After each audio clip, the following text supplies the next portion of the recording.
Okay, what's up guys? I got a fancy GoPro mount, so what I'm going to do is tell you all about how I've currently been brewing SEY and a bunch of other light roast coffees. And a big reason why I'm talking about this is because of this coffee here. This has been one of the most impressive coffees I have had this entire year. This is a washed Chiroso from Colombia, and the reason why I am so impressed by this coffee is I was at SEY, we had this cupping of about 20 different coffees, and this stood out so much to us, and it's just like, I was so blown away by this. Honestly, it actually really reminded me of this coffee here, which is Pepe Hihan. It's got kind of those, I guess, Kenyan qualities or the tomato quality that you might find in some certain Kenyans. But anyway, this was just such a lovely coffee. And on the cupping table, it stood out against a La Palma Panama Gesha, the Lost Origin by SEY, and it just blew all of us away. And I was genuinely impressed. And it was insane that this coffee came in the monthly subscription. So I really just feel the need to talk about this. Maybe we'll do a video just about this coffee. But I bought another box of it while I was in New York because I really was impressed by this coffee. But let's start off by just chatting a bit about how I've been brewing SEY on pourover. This video is not going to be this crazy comprehensive guide on what flow rates and what to do and all of that. It's just more of like a mentality and approach on brewing these types of coffees. So let's kind of talk a bit about SEY coffee and why I like them so much, why they are my favorite, and all of that. Basically, like the reason why SEY is so good is you got two reasons why. The first one is the green sourcing, right? We're picking coffees like this that are just absolutely amazing. And then the second is actually the roasting style, which is very, very transparent. It's to showcase the sourcing of the coffee. And what ends up happening in cup, at least when you cup these coffees, when you start brewing them, is you kind of find a general characteristic across a variety of SEY coffees, which is, the way I would define it, is this very structured and sparkling and vibrant acidity throughout the cup. And this is something that has just wowed me whenever I brew these coffees. And it's also put me into kind of two perspectives with these coffees. Is basically, one is that these coffees are so good, they're so good that you kind of don't need to do that much to actually unlock a lot of these flavors. However, I think they also benefit from pushing extraction, because once you kind of push these coffees to a certain point, it's going to taste great. But the nice thing that I've found with these coffees is you can keep going further and further. And of course, there are diminishing returns with that, and things can get a little bit difficult, and things are kind of dependent on your equipment at that point.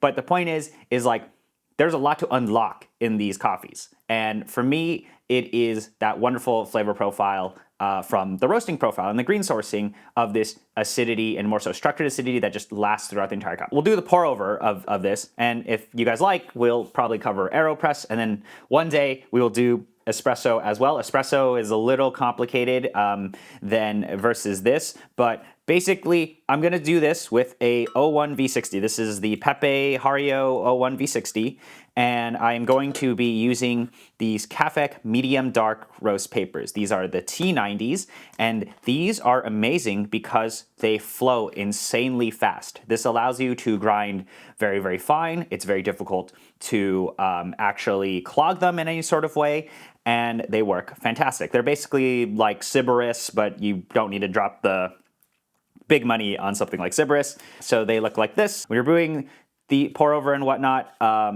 I tend to like steadier flow rates. However, this is where something like the coffee will save you, is even if you have a bad, I guess, paper filter, or your brew clogs or whatever, depending on, of course, grinder, the coffee, there's always more to like extract from the coffee, generally speaking. So there's always more good flavors. But there are two approaches to brewing these coffees, and I like to, and I'll tell you a bit about them, and we can kind of go from there. The first method is you grind as fine as possible, and you try to do a pour over, and you see, what are the flavor profiles that come out of grinding very, very fine, maybe doing less pours, Of course, it depends on whatever grinder you're doing. And second is grinding coarse, which sounds very counterintuitive, and implementing a lot of things like wet WDT into your brewing process, which is slightly more involved. And these are both ways where you can accomplish high numbers in extraction. And I think this is one of these coffees where I think once you hit a certain extraction yield threshold, that is where I think you will be happy. Like, I don't know if this is going to rustle some jimmies, but I think with a lot of SEY coffees, once you hit about 20-21% extraction yield, you're golden. It's tasting great, and you can keep pushing these coffees to an extent depending on what type of equipment you have. For example, I probably would not push above 24% on something like this conical hand grinder versus something like the monolith back there. I could have 25% and it would taste good. But it really depends on equipment. But I would say that your enjoyment of these coffees is not going to be too different between something like 21, 22, 23, 24, 25. It's just going to be a different presentation of the coffee. And then at that point, when you're really reaching those higher numbers, you are going to be compromising on certain parts of the enjoyment of the brew. For example, like you're going to really really push ratio out in order to get the higher number. But that's a nice thing with these coffees, though, is that you can extract low. It's going to be good. It's going to be good after a certain threshold. And then, if you go really, really high, it could unlock a different presentation of the coffee. Now, that's kind of just like a baseline thought approach to these coffees. Now, I kind of need to circle back, though, and talk a bit about each of these methods of brewing. The main reason why I enjoy SEY is because of structured acidity that exists. Basically, we're talking like you take a sip, you get hit with this very, very high acidity, and then it kind of harmoniously blends in with the rest of the cup. It's gonna be nice and sweet, nice and floral, depending on what coffee it is. And those are the kinds of and it's gonna be clean. Like that is the SEY cup, in my opinion. This is something that I think greatly comes out when you grind fine with pour-over. And that's also why we use these filters, because we can grind fine and get away with doing stuff like that. We grind fine and you get that kind of acidity that then gets lifted by the body, or basically like the body and texture of the cup and the sweetness and all of that kind of blends in together with this acidity. It like comes together whenever you sip it. And this, in my opinion, is a little bit different than, say, going quite coarse, wet WDTing, and doing a ton of agitation, which, in my opinion, kind of gives you that big flavor separation of, there's like acidity, all these different flavor separations, but it's not as like harmonious, in my opinion. I feel like you can get a quote unquote clearer cup and you can hit the same numbers doing any of these methods. So it's a different style. Depends on what you're aiming for, though. You can accomplish both. I have a few pieces of equipment. One is a chopstick, which is not necessarily needed, but it could be fun to do a little hole in your bed. We've seen that it does do a little bit, but when you have a coffee this good, of this standard, it doesn't really matter. But what I have been really enjoying is actually wet WDT. So this tool is from Wafo, and it's the leaf, and it is made for conical drippers. And this allows you to get in there and basically agitate your bed of grounds, wet WDT your grounds, without running the risk of tearing your paper filter. You can also do fun stuff like this where you can go and drag the fines out, but I don't really tap into that. I mainly tap into using this and wet WDTing every single pour, and I'll go over kind of my basic recipe, but also feel free to adapt whatever this is to whatever you're doing. I think if you understand a lot of this and you're willing to spend the time and effort to experiment, you can accomplish very tasty cups. This is a recipe, we're just pouring water over stuff. Now, whenever I'm brewing SEY, I use 100 degrees Celsius. I use the boiling water. And that's just because I have personally found the best results brewing the hottest temperature, 100 Celsius. Oh God. I'm just gonna knock things over. So I always brew 100 Celsius because I find that unlocks the most acidity for me. That is what is the most interesting aspect about these coffees, is the acidity, is the vibrancy. And yes, you can drop temperature. It will give you that nicer, rounder, sweeter cup. But for me, I want the structured high acidity in these cups. That's what I enjoy. So we're gonna open this guy. I actually haven't opened this bag yet. I downed my other bag, but we'll do this. David Berrio, such a lovely coffee. Now I'm drinking coffee by myself, so what I do is I do a 15-gram dose, and depending on coffee, I will push it out to about 270 milliliters of brew water, and then maybe even sometimes up to 280, 285. But generally speaking, with these coffees, I would recommend you always brew above 1:16, especially on something like pourover. For reference, they are brewing in that higher ratio, higher extraction style in their cafe with an AeroPress. I believe it's 16 to 270, so it is in that larger ratio, and this will allow you to do the exact same thing, but except for we're on pourover. And as you see here, it might be, I don't know what the GoPro is exactly seeing, but if you just see how fast that water flows through, this is fantastic. These paper filters, these T90s, it feels like cheating, seriously. And I'm going to be using this grinder, which is the B+ Apollo hand grinder, which is uses 48 millimeter idle mills. I've actually kind of recently been quite enjoying a lot of conical presentations of coffee, even with something like SEY. And I have no idea what the grind size is, but I guess I'll just add a few more clicks of fineness just for fun. The nice thing about doing something like V60 and having access to wet WDT and all of that is the fact that you can, if you grind too fine and you grind too coarse, just change how you agitate. And if you have paper filters like these T90s, it's straight up is cheating. It's like you can't, it's very difficult to mess up. I don't want to say you can't mess up, but it's difficult to mess up. And oh my God, this is such a great coffee.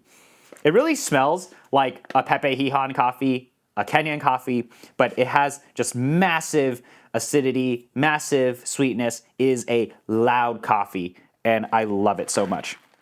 I found that these coffees are just so forgiving, but I'll go over my basic pouring structure. I kind of do about 3 pours.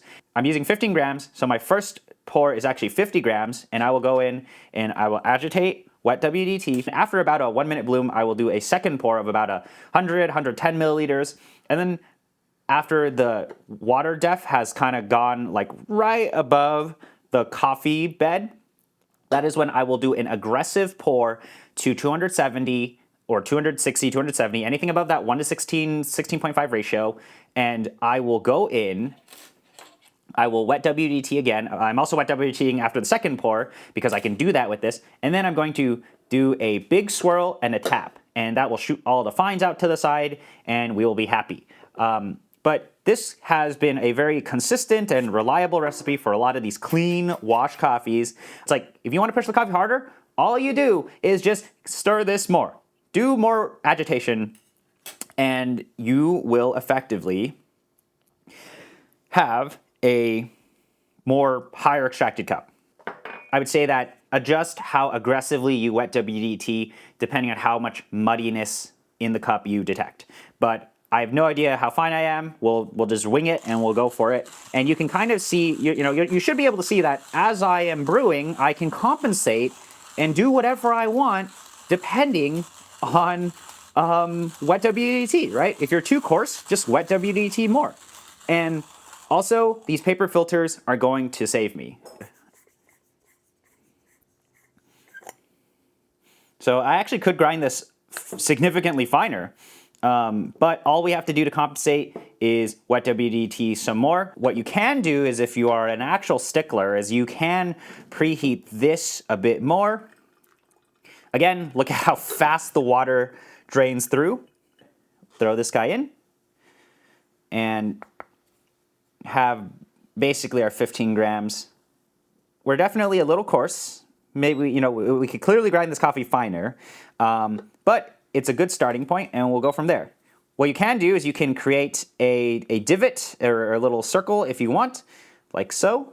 Honestly, I haven't done enough testing for this to, I don't really care that it's there. Like, I'm not really, not enjoying my coffee for not creating a circle. But I'm at 100 Celsius, and oh, by the way, I would say my kettle is around a half full, just because if it's too full, it gets a little more difficult to pour. But what I'm going to do is I am going to pour at a decent flow rate here, and I am going to just try to make sure all my grounds are saturated at 50 grams, 50 mils. And then I just wet WDT this.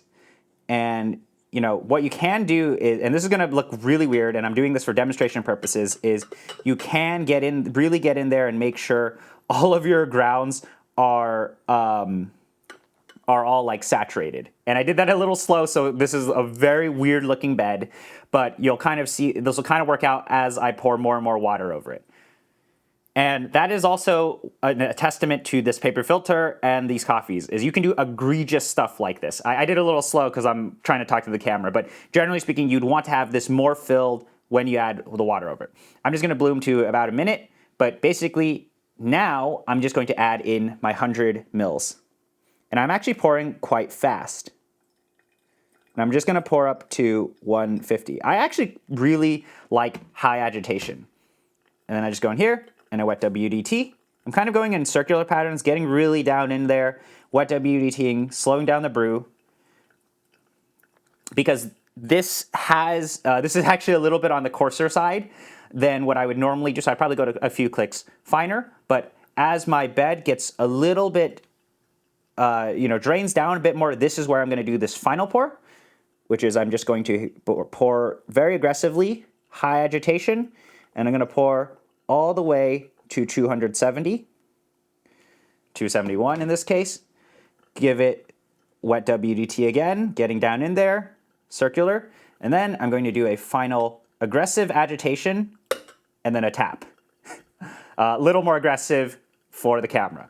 But what that does is, this helps us shoot all these fines out into the edges of something like a V60, and then what's also cool is you could actually grind even finer for this, but as we see here, our flow rate is still very, very constant, or it's a very high flow rate, which is awesome because that's how nice these paper filters are. And of course, this is a more, I would say, traditional Idle Mill style conical burr, but doing that wet WDT really helps push extractions even for a smaller burr set like this.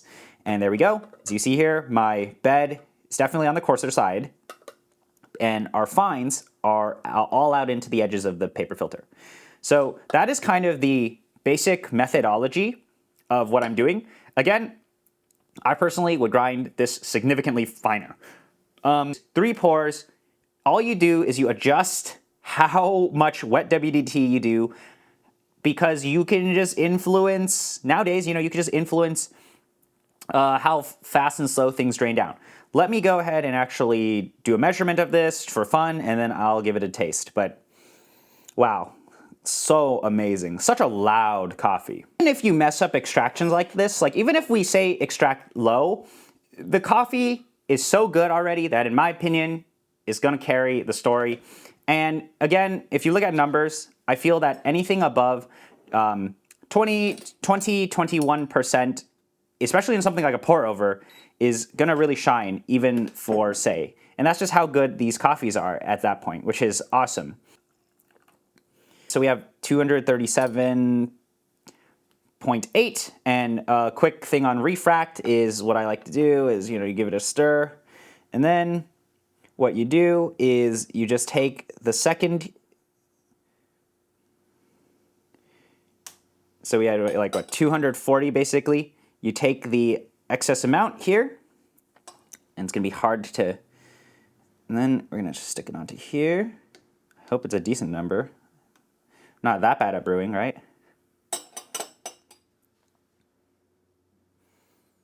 And there we go. So that is 1.4. Let me go and get the calculator out, and we can see what this becomes. 128. So, anything above, so 20.39 according to this. I have to end up upgrading my refractometer, so we'll go ahead and give this a taste. But, oh man, it just smells crazy. By the way, a pro tip on SEY is I like to enjoy these coffees when they are near room temperature, slightly warmer, I would say. That is when a lot of the acidity comes out. For this ratio and for this grinder, not bad. And this brewing method, not bad. The way I would say is, for me, how I've currently been brewing this V60 is I want to push acidity up just a little, but I want the rest of the cup to be nice and sweet, nice and rounded. So high acidity, nice and rounded. Kind of trying to mimic exactly what I'm tasting whenever I'm cupping these coffees. The logic as to like why I think this works is there are two ways of doing it. As you see, I'm pouring very aggressively. I am doing high kettle agitation. I find high kettle agitation gives you a lot of sweetness. So for me, I'm like, okay, in order for me to get high sweetness, I need to have high kettle agitation. The second thing is manual wet WDT. Manual wet WDT, where I'm going in there and I'm agitating the bed of grounds, seems to give me higher acidity, higher clarity throughout the cup. So mixing those two together is good, right? Like, that's kind of what I'm thinking is like, high kettle agitation gives me sweetness, lots of wet WDT gives me clarity. Blending those things together gives me a final resulting cup that has high clarity with that lovely rounded sweetness. And then doing stuff like that big swirl and tap at the end gives me that rounding, or really makes sure that finish doesn't taste so bad because we have less contact time of the fines with the rest of the cup. But because I'm brewing on something like this smaller conical, it actually is giving me this nicer body and that nicer weight on my tongue, while the pouring method and wet WDT gives me the perception of acidity as well as that nice rounded sweetness and aftertaste that I quite enjoy. And these are all just, methods of presenting a very loud and expressive coffee that are, most of your SEY coffees. This is just an exception where this is like so stellar that I feel like I could have done anything to this and I would have gotten a pretty tasty cup. That's kind of the thought process that I have when I am brewing these coffees, especially SEY, is I want to have a good understanding of the coffee, and I want it to be relatively transparent. Wow, this is just such a lovely coffee. I'm so impressed by this Chiroso.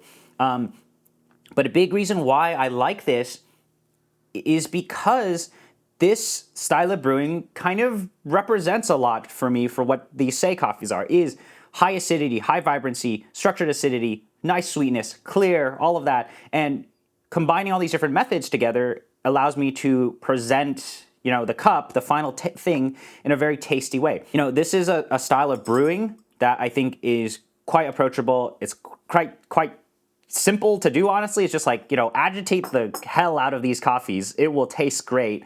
And you can get away with those crazy agitations and even with a higher fines grinder by using some of these paper filters. It's much harder to clog. And then, of course, even if you do clog, even if the water spends more time touching the coffee, if you're using stellar coffees like this, there's just more stuff to unlock. That's kind of my, wrap up on how I just brew SEY on something like V60, how I brew many of these lighter wash coffees on V60 is just, I love agitation. And a big reason why I like agitation is because of Lance's 121, which was like, oh my God, let's agitate the hell out of everything with the kettle, and then combining it with something like, wet WDT, which is what like Rohan and all these guys have been doing, it brings in both worlds. And that is what I like, is like, I want to have stuff that represents the coffee well, but also tastes really good. And that is what this kind of methodology is approaching. This coffee could be pushed even harder, and we clearly can grind even finer with this paper filter, but this is still tasting at least within the realm of reason, which I would say for this coffee, 20 to that 22% on filter is completely fine. And it's tasting fantastic. But love that. My refractometer failed to update. Okay. All right. I guess we can't really use the app easily. What's that? 129. So let's put this in here. 129, 20.55%. But yeah, this is just a quick overview of how I've been brewing. Obviously, that very first pour looked quite weird because I'm like, trying to record and agitate and talk at the same time. But you would just want to make sure that first pour is a little more covered whenever you are brewing.